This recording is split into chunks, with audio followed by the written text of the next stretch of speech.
Now this Samsung 14-inch Galaxy Book 5 Pro costs Rs 1.31 lakh, and within that price range you can also get the Lenovo 14-inch Yoga Slim 7i Aura edition and for Rs 1.20 lakh only. And if you decide to go even lower, you can also get the base 13-inch M4 MacBook Air for just Rs 99,900. So considering these options, is the Samsung Galaxy Book 5 Pro worth it? Now before I answer it, let me tell you who should definitely buy the Samsung Galaxy Book 5 Pro. Anyone who owns a Samsung smartphone should consider getting the Galaxy Book 5 Pro, because without it, you're missing out on several Samsung ecosystem features like multi-control, which allows you to control your phone using your Galaxy Book. The continuity feature, which allows you to seamlessly copy-paste across Samsung devices. And lastly, Quick Share, which is similar to AirDrop, essentially allowing easy transfer of multiple files from your Samsung smartphone to your Samsung laptop. But what about every other kind of person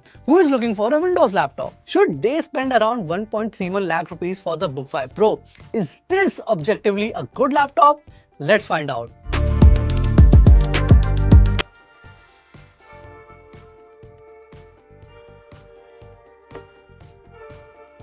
So in terms of specs, for Rs 1.31 lakh, you are getting this laptop with an Intel Core Ultra 5 226V, 16GB RAM and 512GB SSD.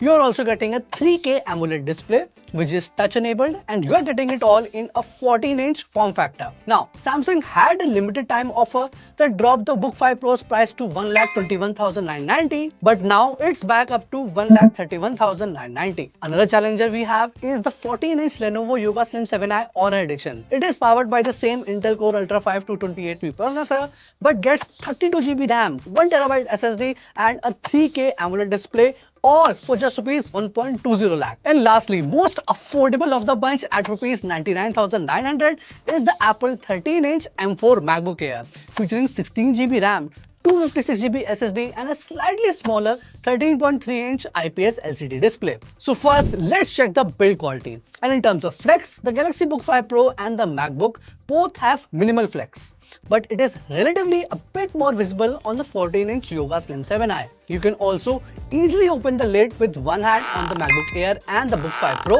but you cannot do that on the Yoga Slim 7i. Now, you have to remember that the Lenovo and Galaxy Book 5 Pro both have touchscreen displays.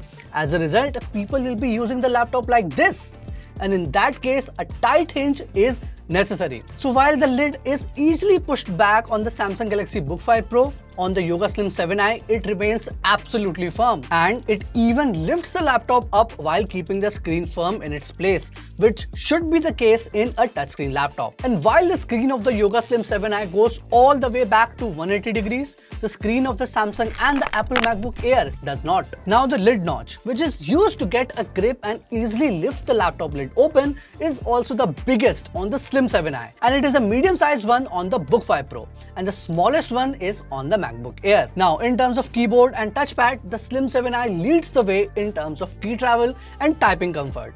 It has very clicky keys, and while typing, I feel like the buttons are pushing my fingers upwards, which is a very nice feeling. However, the Book 5 Pro leads the way in terms of keyboard noise, as it is the silent amongst the bunch. But its key travel feels very less, to be honest, and the keys also feel kind of mushy. And lastly, the keyboard on the MacBook Air has medium-sized travel, but it is also the noisiest of the bunch.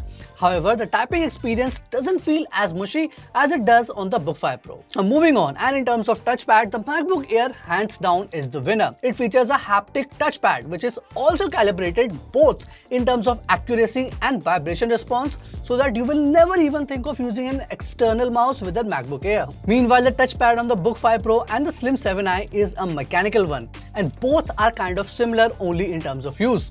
But in terms of size, the one on the Slim 7i is bigger. Also note that there is a fingerprint sensor on the MacBook Air and the Book 5 Pro, but there is no such feature on the Yoga Slim 7i. Now let's move on to the I/O ports, and in this case, as we all know, MacBook Air is last, as it only features two USB-C Thunderbolt 4 ports, a proprietary MagSafe charging slot and a 3.5mm audio jack. On the Book 5 Pro, you get an SD card slot, a USB Type-A port, a 3.5mm audio jack on the right side, and two Type-C Thunderbolt 4 ports and an HDMI on the left side. On the Slim 7i though, you get a camera shutter button, a 3.5mm audio jack, a USB Type-A port on the right side, and an SD card slot, two USB Type-C ports and an HDMI slot on the left side. So in terms of I/O, the Lenovo Yoga Slim 7i leads the way because it has all the ports the Book 5 Pro has, and it also has a camera shutter button. Now let's move on to the display, and all three displays are glossy in nature,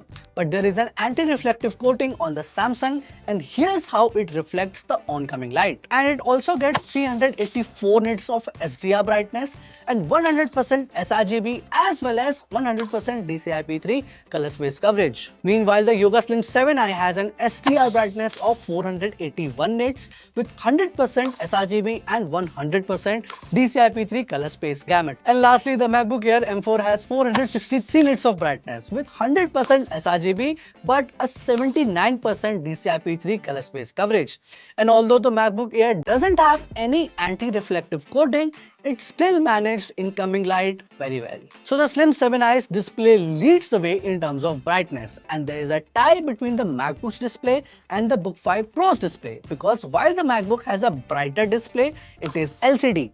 Meanwhile, the Book 5 Pro has a dimmer display, but it is also OLED, which has much more vivid colors and deeper blacks. However, one area where the winner is absolutely clear is in terms of audio quality, and the MacBook Air easily wins this round, because just take a listen to its audio quality versus the competitors.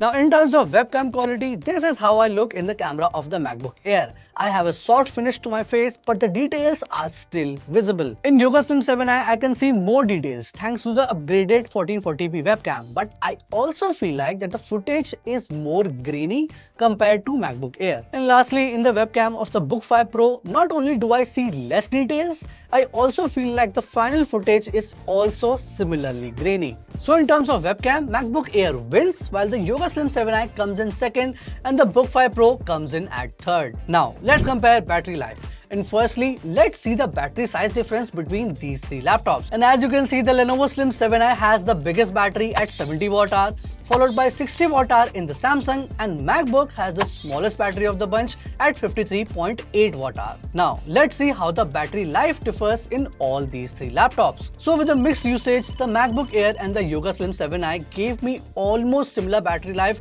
at 15 hours 39 minutes and 15 hours 2 minutes respectively. However, the battery life in the Samsung Book 5 Pro was noticeably behind at around 13 hours, and I think that's primarily because of the small battery size. Chalo, with that out of the way, let's talk performance. Now in terms of Cinebench R23, the Yoga Slim 7i and Book 5 Pro are almost at the same performance level.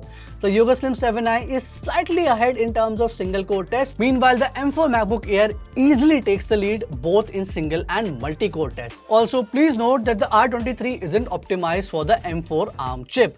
As a result, when we do run the ARM optimized Cinebench 2024 benchmark, the MacBook takes an even bigger lead over the two competitors. Similarly, in DaVinci Resolve 4K video rendering test as well, it is the MacBook Air which renders the video in the fastest time, leaving both the Galaxy Book 5 Pro and the Slim 7i much behind. And when it comes to the GPU, on paper, the Mac does have the most powerful GPU, scoring the highest in Geekbench GPU tests. However, because Apple is an ARM platform and Windows is x86, there simply are more games compatible with Windows, and games like Shadow of the Tomb Raider run just as well on the Galaxy Book 5 Pro as they do on the Slim 7i. Also, the SSD speed on the Book 5 Pro and the Yoga Slim 7i are higher.